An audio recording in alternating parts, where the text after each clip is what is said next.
ఇప్పుడే జీ5 app download చేయండి. చూడండి మీ ఫేవరెట్ టీవీ షోస్ ఎప్పుడైనా ఎక్కడైనా. నిన్ను ప్రేమించానని చెప్పి నిన్ను పెళ్లి చేసుకుంటానని చెప్పి ఇలా మధ్యలో వదిలేసి వెళ్ళిపోతున్నందుకు నన్ను శిక్షించు. లేదా నేను సర్వనాశనమైపోవాలని నన్ను శపించు. అంతేగాని ఇలాంటి పనులు చేసి మా అమ్మ దృష్టిలో ఇంకా చెడ్డదానివని మాత్రం అనిపించుకోకు. ఆవిడ నిన్ను చెడ్డదిగా అనుకుంటే నీకంటే ఎక్కువగా బాధపడేది నేనే. I'm sorry.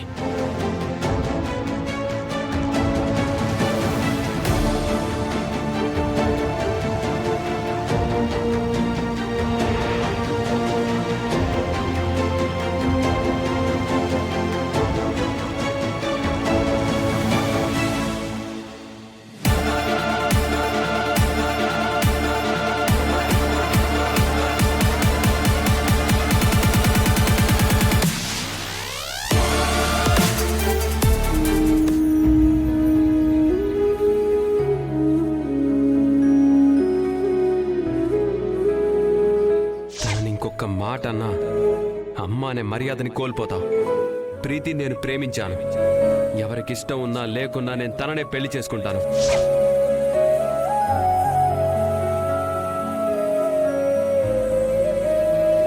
తీరా ఆస్తిలో వాటా అడిగేసరికి వాడు వారసుడు కాదు, ఇది అసలు మా ఆస్తే కాదు, మీ ఆస్తికి మాకు ఎటువంటి సంబంధం లేదు అంటున్నారు. రోహిత్ ఎప్పటికీ ఈ ఇంటి పెద్ద కొడుకే. అలాంటప్పుడు ఆస్తి ఇవ్వడానికి ప్రాబ్లం ఏంటి పిన్ని?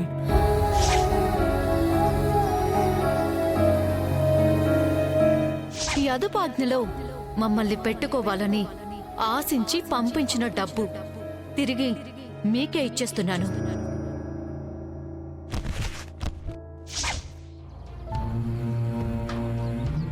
నిమజ్జనం చేసేయాలి, అంటే నీటిలో పడేయాలి.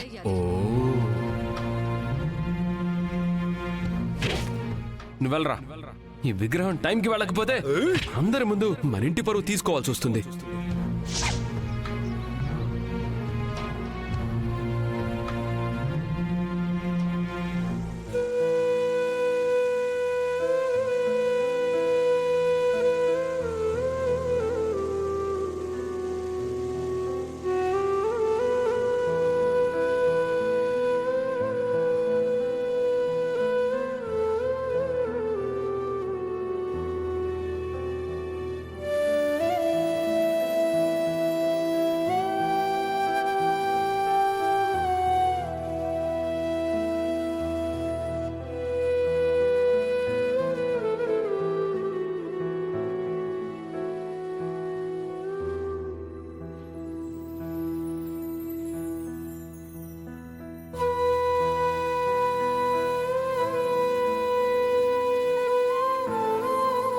బావగారు,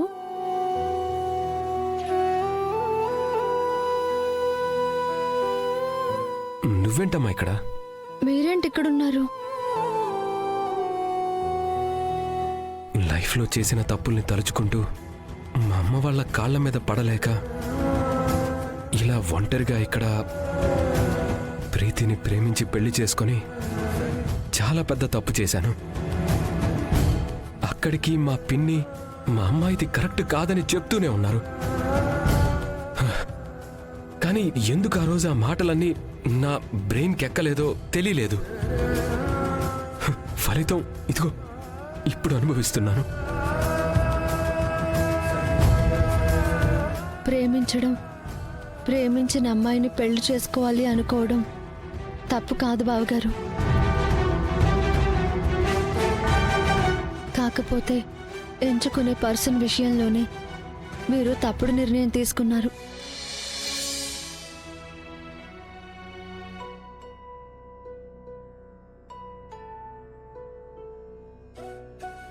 అయిందేదో అయిపోయింది. దాన్నే తలుచుకుంటూ బాధపడుతూ కూర్చుంటే ఏం ప్రయోజనం? మీరే ఎలాగో అలా మీ భార్యని మార్చుకునే ప్రయత్నం చేస్తేనే మంచిది. తను మారదమ్మా. తనకి ఆస్తులు కావాలి, నాకు అమ్మ కావాలి. కానీ ఎలా? దారులన్నీ మూసుకుపోయాయి.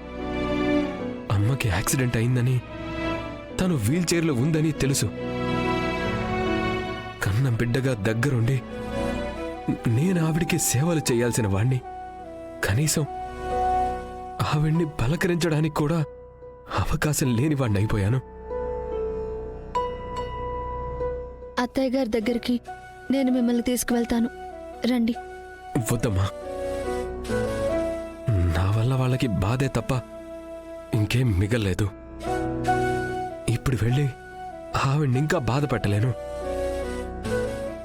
నా దురదృష్టానికి ఇలా ఒంటరిగా కూర్చొని ఏడవటం తప్ప. నువ్వక్కడికే వెళ్తున్నావు కదా, కాస్త నువ్వైనా మా అమ్మని జాగ్రత్తగా చూసుకోవా? బావగారు, అమ్మ అన్న ప్రేమ మీకున్నప్పుడు బిడ్డ అన్న ప్రేమ మమకారం ఆవిడకుండదంటారా? చెప్పండి.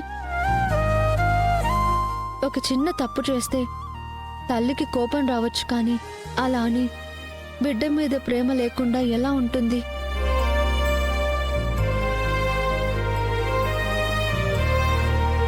అక్కడికొస్తే అత్తయ్య గారు బాధపడతారని మీరంటున్నారు, కానీ మీలో కలిగిన పశ్చాత్తాపం వాళ్ళకి తెలిస్తే మీ వల్ల వాళ్ళ మనసుకైన గాయానికి మీరే మందు రాసిన వాళ్ళు అవుతారు కదా.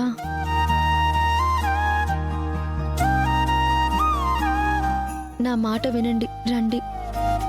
అది కాదు, నాకమ్మని చూడాలనుంది, కానీ ఆవిడికి నా మొహం ఎలా చూపించగలను?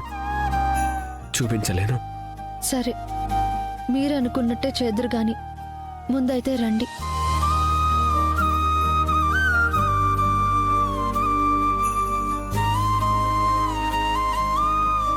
సరే పద. రండి.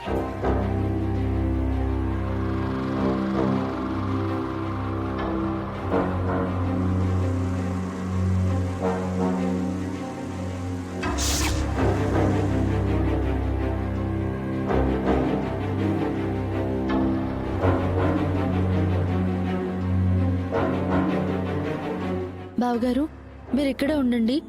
అత్తయ్య గారిని నేను బయటకు తీసుకొస్తాను, తర్వాత మీరొద్దురు గాని. కానీ అమ్మా, మీరు అనుకున్నట్టే మీరు ఆవిడ్ని చూస్తారు, ఆవిడ మిమ్మల్ని చూడరు, సరేనా? సరే.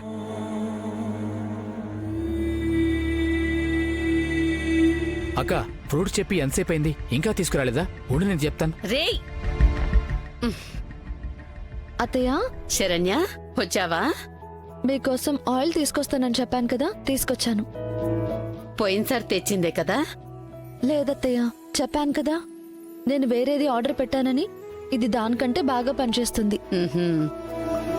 లక్ష్మి,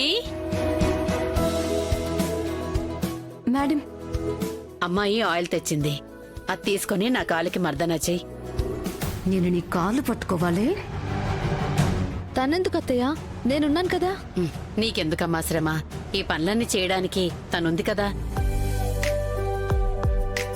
అయితే మాత్రం కోడలికి కేర్ టేకర్కి తేడా ఉంటుంది కదా. జీ5 యాప్ డౌన్లోడ్ చేసి అన్ని ఎపిసోడ్స్ పూర్తి ఉచితంగా చూడండి.